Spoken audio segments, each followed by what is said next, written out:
Hello प्यारे बच्चों, आप कैसे हैं? आइए हंसी खुशी के साथ आज अपने परिवार में रह करके जो लॉकडाउन का पालन कर रहे हैं, इसी दौरान हम आप लोगों को इस कोरोना वायरस से बचते हुए और घर में ही अपनी अध्ययन जारी रखते हैं। और मेरा विश्वास है कि हाँ, इस हमारे द्वारा जो ये लेक्चर दिए जा रहे हैं और यूट्यूब के माध्यम से और ये जीआरवी ग्रुप में डाले जा रहे हैं, इसमें आप निरंतर पढ़ रहे होंगे और इनको ध्यान लगा के सुनते होंगे। तो घर पर ही आप अध्ययन करें, इसको ऑनलाइन आप जो पढ़ाई कर रहे हैं और पूरा इसका लाभ ले रहे हैं, इसके लिए सजग रहें। आइए आज आपका संस्कृत हिंदी क्लासेज में स्वागत है। मैं Dilal lecturer GRV inter college Rath Hamirpur Uttar Pradesh से आज आपको ये हिंदी कक्षा 12 का जो अवशेष भाग ऋतुवर्णनम का अवशेष भाग है, खंडखा संस्कृत दिग्दर्शिका है और चौथा पाठ है, चतुर्थ पाठ है। इस चतुर्था पाठ में ऋतुवर्णनम है। ऋतुवर्णनम का पाठ एक इसी का भाग एक, जिसमें वर्षा ऋतु था और वर्षा ऋतु के 6 श्लोकों का आपने अध्ययन कर चुके हैं। और आज आपको ये भाग 2 है ऋतुवर्णनम का। आज इसमें हेमंत ऋतु के बारे में आपको अध्ययन करना है, तो इस पर हम चर्चा करेंगे और ध्यान लगा करके बहुत हंसी खुशी के साथ प्रसन्नता के साथ पढ़ना है। हाँ, आप रामायण के शौकीन हैं, रामायण भी पढ़िए। देखिए वाल्मीकि जी ने कैसी रामायण आपके लिए लिखी है। आइए, स्वागत है। ये हेमंत ऋतु है बेटा। हेमंत ऋतु में ऋतुवर्णनम का, हेमंत ऋतु का या हेमंत मास का ये आप अध्ययन करेंगे इसमें। और इस श्लोक का देखिएगा, 6 से लेकर के 9 श्लोक इसमें दिए गए हैं।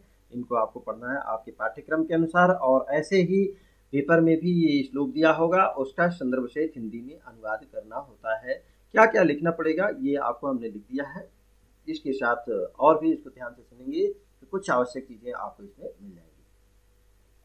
काव्य को आनंद के लिए, काव्य को आनंद के लिए इसका सौंदर्य देखिए, कितना प्राकृतिक सौंदर्य वर्णन किया गया है। आइए वाल्मीकि जी के द्वारा इस रामायण के अंश को पढ़ते हैं। अत्यंत सुख संचारा, पुनः बोली, अत्यंत सुख संचारा मध्याह्ने स्पर्शतः सुखाः दिवसाः शुभगादित्याः छाया सलिलं दुर्भगाः।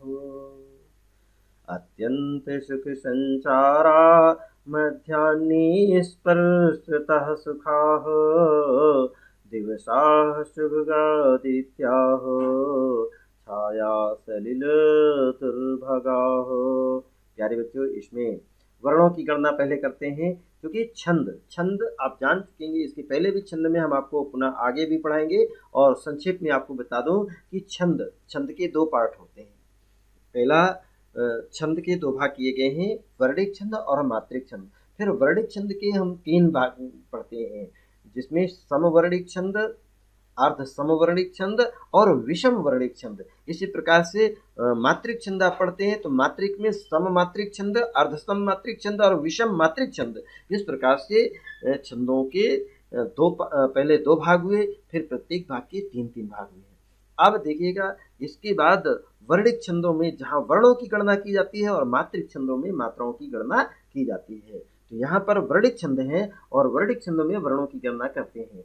1 2 3 4 5 6 7 और 8। इसमें ये 8 वर्ण हो गए, प्रथम चरण पूरा हो गया। अब देखिए दूसरा चरण 1 2 3, ये 4 5 6, ये 7 और 8। इसमें दूसरा चरण पूरा हुआ, इसमें भी 8 वर्ण है। आइए तीसरा चरण देखते हैं, 1 2 3 और ये 4 5 6 7 और 8। ये तीसरा चरण पूरा हो गया, 8 वर्ण इसमें भी हैं। और अंतिम चरण अर्थात चौथा चरण है, इसको आप ध्यान से देखेंगे। छाया सलिलम दुर्भगा में, छाया में 1 2 3 4, ये 5 6 7 और 8। इसमें भी अंतिम चरण में भी 8 वर्ण है। अर्थात जिस श्लोक में 4 चरण हो और प्रत्येक चरण में 8-8 वर्ण हो, वहां पर अनुष्टुप छंद होता है। अर्थात रामायण में अनुष्टुप छंदों का वर्णन ज्यादा है। कहीं कहीं पर इंद्र वज्रा, उपेंद्र वज्रा और उपजाति छंदों का भी वर्णन है, जैसा कि आपने इसके पहले देखा पढ़ा है। इसके पहले वाले लेक्चर में ऋतु वर्णनम में, तो ऋतु वर्णनम में आपको इंद्र वज्रा, उपेंद्र वज्रा, अर्थात एक ही श्लोक में इंद्र वज्रा भी, उपेंद्र वज्रा भी है और दोनों मिलाकर उपजाति छंद बन जाता है। आइए, तो इसके छंद के बारे में भी आपने विस्तार से जान लिया है। अब ये कठिन शब्दों को आप यहाँ पर देखें। देखिए, सुख संचारा, यहाँ पर पद युक्ति कितना है, अर्थात पदों की मैत्री है, पद मैत्री आप बोलते हैं। पद मैत्री अत्यंत सुख संचारा, अर्थात सुख पूर्वक विचरण योग्य, अर्थात सुख पूर्वक आनंद पूर्वक वन में विचरण करने योग्य है इस समय। और मध्याह्ने स्पर्शतः सुखाः, अर्थात दोपहर के समय, मध्याह्ने शब्द जो आता है दोपहर के समय में स्पर्शतः, ये बहुत ही आनंद प्रदान करने वाला होता है। देखिए, ग्रीष्म ऋतु में जब आपका अब मई और जून के महीना होता है, तो इस समय दोपहर के समय तो आपको जला देने वाला होता है, बहुत ही कष्टकारी भीषण गर्मी पड़ती है। लेकिन हेमंत ऋतु के समय दोपहर का समय बहुत ही आपको सुख और धूप बहुत ही प्यारी लगती है। इसके बाद द्योषाः माने दिन, द्योषाः माने दिन, और सुभग आदित्याः, ये सुभग आदित्याः माने सूर्य की जो गर्मी है वो दोपहर बहुत ही सुंदर प्रतीत होती है। सुभगाः अर्थात सुंदर लगती है। छाया सलिल दुर्भगाः, ये छाया जो होती है, छाया बहुत ही कष्टकारी होती है। तो दुर्भगा माने दुखद होती है। ये हेमंत ऋतु के समय का वर्णन किया गया है और ये कठिन शब्दों को आपको बताए गए हैं। इसका आप संदर्भ देखिएगा। प्रस्तुत श्लोक में या प्रस्तुत पद्यखंड, प्रस्तुत श्लोक या प्रस्तुत कमनीय कलेवर श्लोक, आप कह सकते हैं प्रस्तुत कमनीय कलेवर श्लोक हमारी पाठ्य पुस्तक संस्कृत दिग्दर्शिका के ऋतु वर्णन नामक पाठ की हेमंत ऋतु या हेमंत अंश से उद्धृत है या लिया गया है। इसका अनुवाद देखिएगा कैसे करते हैं। ये अत्यंत सुख संचाराः मध्याह्ने स्पर्शतः सुखाः, अर्थात हेमंत ऋतु के समय वायु ये सुख संचारा मध्याह्ने, दोपहर के समय हेमंत के दिन अत्यंत ही सुख पूर्वक विचरण करने योग्य होते हैं और दोपहर में धूप का स्पर्श बहुत ही सुखदायक होता है, बहुत ही आराम प्रदान करने वाला होता है, सहन करने योग्य होती है। और इसीलिए आज के लिए सूर्य सुखद है। ये सूर्य जो होता है शुभग आदित्याः द्योषाः, ये शुभग आदित्य, आदित्य माने होता है सूर्य, शुभग आदित्य, शुभग धन आदित्याः, अर्थात यहाँ पर दीर्घ स्वर संधि है, दीर्घ स्वर संधि जिसको कहते हैं सुखद छाया। देखिएगा, आज इसलिए आजकल सूर्य बहुत ही सुखद है, अर्थात आनंद प्रदान करने वाला है। छाया सलिल दुर्भगाः, अर्थात छाया तथा जल, ये सलिल माने जल होता है, छाया और ये जल जो पानी जो होता है बहुत ठंडा होता है, तो कष्टकारी होता है। ठंडी के मौसम में लोग छाया में और पानी को बहुत कम छूते हैं। कई लोग तो नहाते भी नहीं है, स्नान करना भी भूल जाते हैं, बहुत ठंडा लगता है। तो प्यारे बच्चों, ये आपने हेमंत ऋतु का वर्णन महर्षि वाल्मीकि जी के द्वारा जैसा कि रामायण में किया गया, इन अंशों को पढ़ा, आप इसमें जान गए कि इसमें अनुष्टुप छंद है और इसमें श्रृंगार रस है। कौन सा रस बताएंगे? प्रकृति का मनोरम चित्रण यहाँ पर प्रस्तुत किया गया है, तो यहाँ पर भी श्रृंगार रस है। और इसका अनुवाद देखिएगा, हेमंत के दिन अत्यंत सुखपूर्वक विचरण करने योग्य है। रामचंद्र जी लक्ष्मण से कहते हैं कि हे लक्ष्मण, ये हेमंत के दिन अत्यंत सुखपूर्वक विचरण के योग्य है। दोपहर में धूप का स्पर्श या धूप जो है बहुत ही सुखदायक है, आनंद प्रदान करते हैं, अर्थात सहन करने योग्य है। इसलिए आजकल सूर्य बहुत ही सुखद लगता है और इस छाया और जल बहुत ही दुखद है। कैसा सुख दुख का यहाँ प्रकृति के कितना आपको सुखद और दुखद विपरीतार्थक यहाँ पर जो दिया गया है, अर्थात एक ही समय में प्रकृति के दोनों ही चीजों का वर्णन किया गया है। पद मैत्री देखिएगा, अत्यंत सुख संचारा में पद मैत्री है। मध्याह्ने यहाँ पर दोपहर के समय में, अर्थात यहाँ पर सप्तमी विभक्ति एक वचन है और सुखाः प्रथमा विभक्ति बहुवचन है। दुर्भगाः, इसमें भी प्रथमा विभक्ति बहुवचन शब्द आया है। और शुभग आदित्याः शब्द जो आया है ये सूर्य है। इस प्रकार से आपने इसमें श्रृंगार रस और अलंकार में अनुप्रास अलंकार है, और इस प्रकार आपने इसके जो व्याकरणात्मक टिप्पणी है वो भी आपने जान लिया है कि छंद इसमें अनुष्टुप है। तो प्यारे बच्चों, आपने ये 6वें श्लोक को आपने बहुत ही मन लगा करके पढ़ा है। अब इसके बाद हम 7वें श्लोक को पर चलते हैं। आइए, ये आपने 7वां श्लोक देख रहे हैं, इसको भी बहुत मन लगा करके पढ़िए, आप बोलिए हमारे साथ, कठिन नहीं है। देखिएगा यहाँ पर समास बहुला मतलब किस प्रकार से एक पंक्ति का पूरा बड़े बड़े शब्द हैं और इनको घबराइएगा नहीं, छोटी छोटी टुकड़ों में बांट करके पढ़िएगा। देखिए 3 शब्द हैं इसमें, खरजूर पुष्प आकृति भी, ये 3 शब्द हो गए ना। खरजूर अलग है, पुष्प अलग है और आकृति भी ये अलग शब्द हो गया। अब इसके बाद शिरोभी और पूर्ण तंडुलई है, तंडुल माने चावल की तरह। शोभनते माने सुशोभित हो रहे, किंचित माने कुछ, आलम्बा लटकते हुए, सालिया माने धान की, कनक प्रभा माने सोने की, प्रभा माने कांति की या चमक के समान। तो इस प्रकार से आप यहाँ पुनः इसको हमारे साथ पढ़िए, उच्चारण करिएगा और काव्य की तरीके।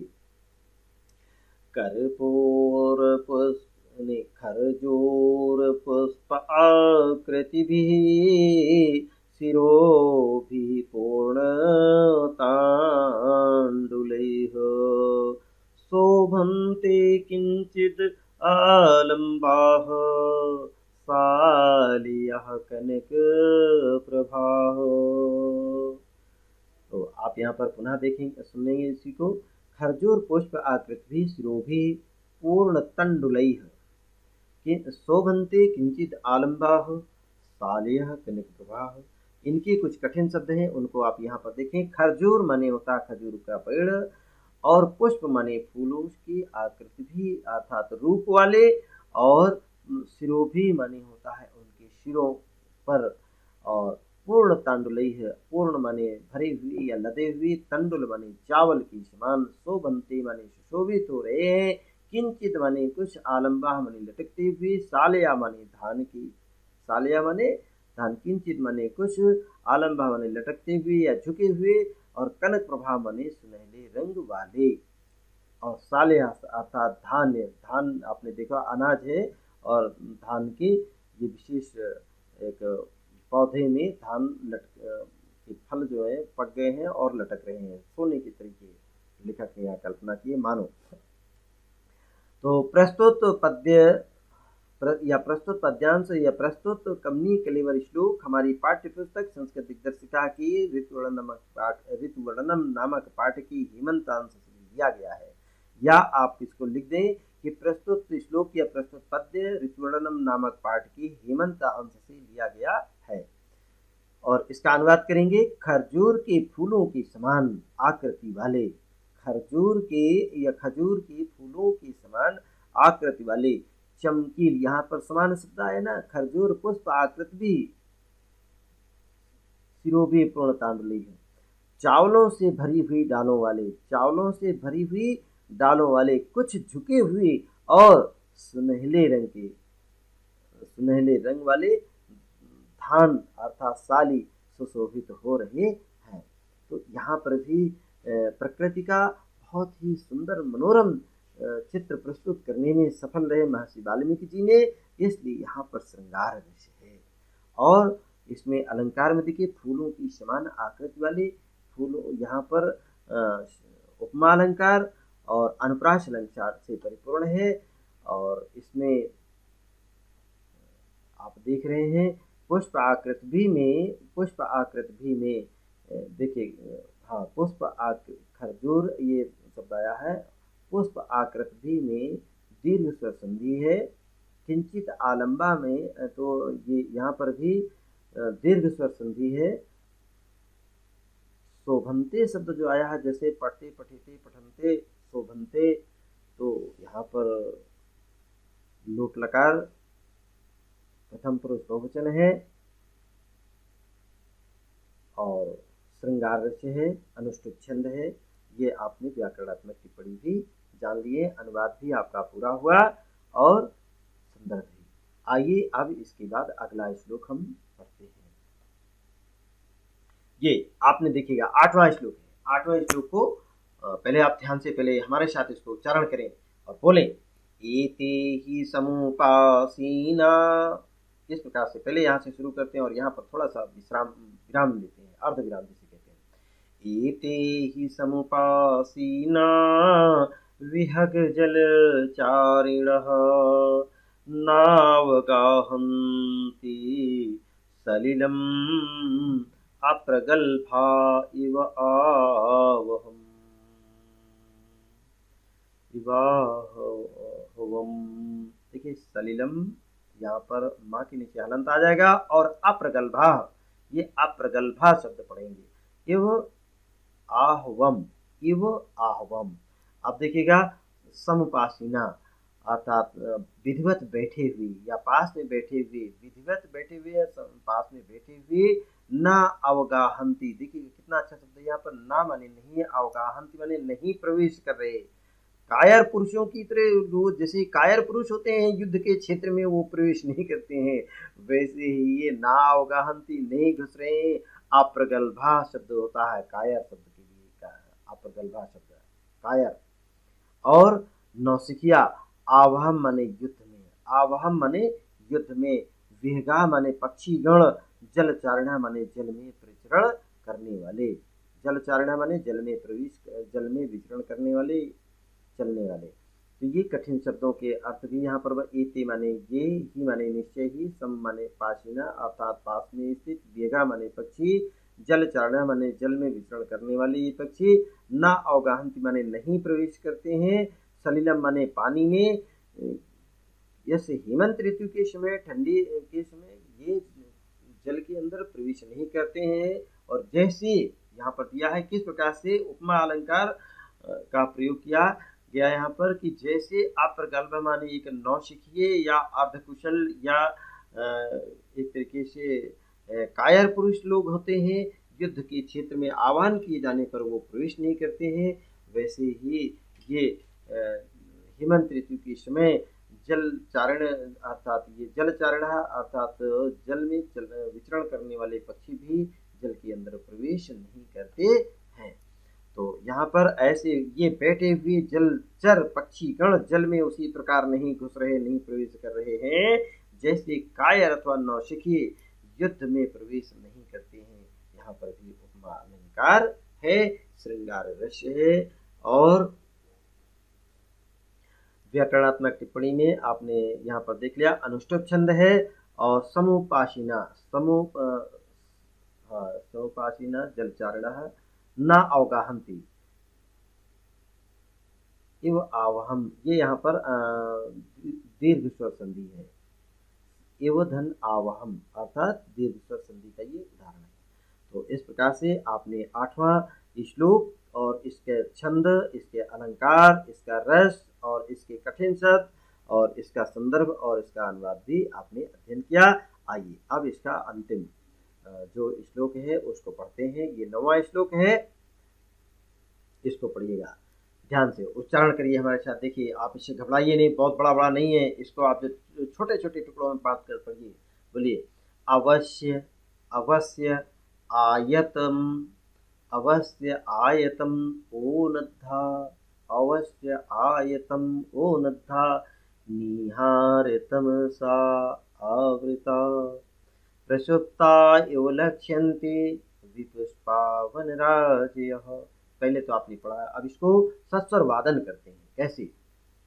अवश्य आयतम ओनद्धा निहारितम सावृताः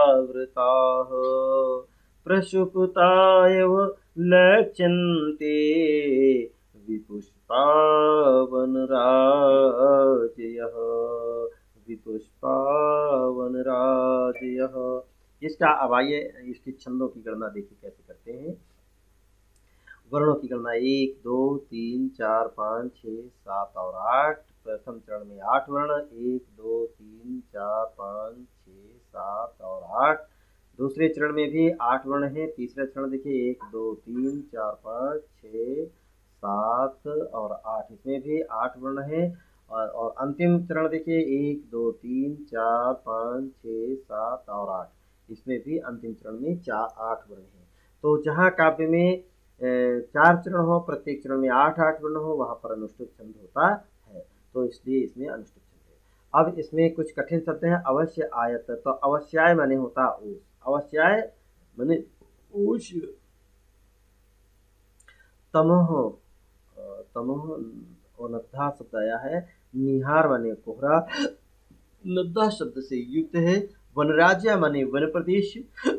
विपुष्पा शब्द जो आया है फूलों से पुष्प रहित, और यो माने समान या भांति, यहाँ पर उपमा अलंकार आप देखिए मिलेगा। लक्ष्यंती माने दिखाई पड़ रहे हैं, दिखाई देते हैं। और वन राज्य माने ये वन राज्य अर्थात वन प्रदेश या जंगली जंगलों से भरा हुआ है। जंगल जो जिसमें वृक्ष ज्यादा होते हैं, वन राज्य वृक्षों के लिए भी कहा जाता है।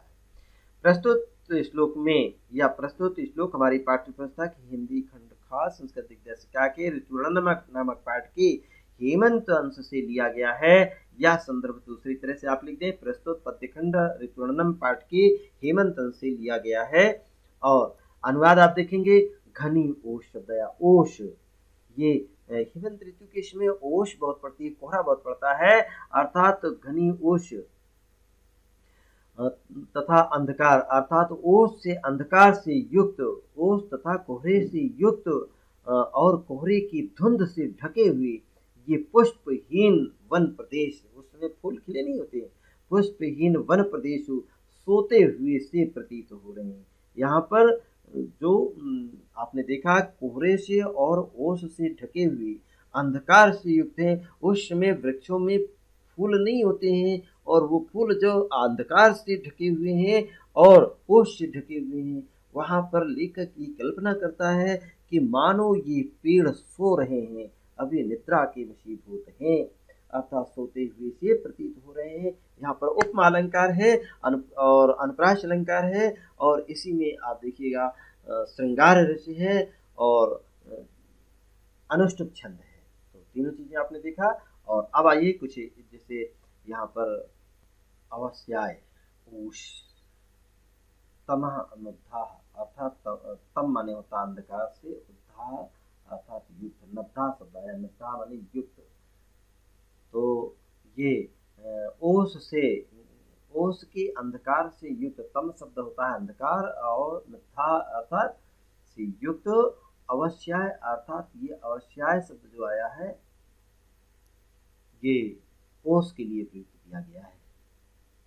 तो इस प्रकार से प्यारे बच्चों इसका हिंदी में अनुवाद भी हो गया, संदर्भ भी हो गया, व्याकरणात्मक टिप्पणी भी हो गई, छंद भी बताया गया, अलंकार भी आप इससे परिचित हो गए हैं, और इसमें रस भी आपको जानकारी हो गई है। और इन कठिन शब्दों को याद कर लें, और प्रत्येक शब्द के माने भी यहाँ पर बताए गए हैं, और इनको रटें और बार बार इसको सुने, याद करें, तभी आप बहुत अच्छे संस्कृत आपसे बनने लगेगी, इसका आप अनुवाद कर सकेंगे। आइए इसी के साथ ही प्यारे बच्चों हमारा ये पाठ समाप्त होता है। और ये आपको यूट्यूब चैनल को सब्सक्राइब करना मत भूलें, बेल आइकन को भी दबाएं, प्रेस करें। ये आरोग्य सेतु ऐप को जिन बच्चों ने नहीं डाउनलोड किया है, अपने माता पिता और अपने सगे संबंधियों पड़ोसियों को भी आरोग्य सेतु ऐप को जरूर डाउनलोड करवा दें। और इसी के साथ ही हमारा व्हाट्सएप में भी इसके सारे वीडियो और लिंक पड़े हुए हैं, इसको आप अवश्य जुड़ें और अपने साथियों को भी जोड़ें। इसी के साथ ही ये आज का लेक्चर समाप्त होता है। खुश रहें, प्रसन्न रहें और अपना ख्याल रखें, शुभकामनाओं के साथ।